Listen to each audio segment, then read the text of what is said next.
Околу 650 основци, 150 деца од градинките и уште толку професори, воспитувачи и останат персонал од школството од Македонска Каменица учествуваа на едукативниот курс за дејствување при природни катастрофи што го одржаа Струмичкиот Црвен крст и струмичките пожарникари.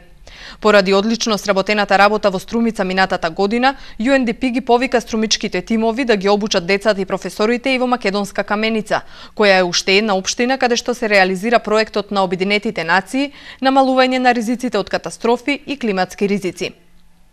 Основното школо и предшколските установи од струмичките експерти покрај обука добија и планови за евакуација, потоа знаци кои во случај на катастрофа ќе им ја покажат најблиската рута за излез од објектот.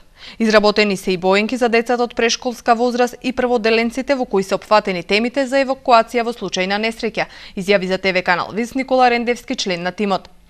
Практичниот дел заврши со показна вежба на струмичките пожарникари како да се евакуираат учениците во случај на земјотрес.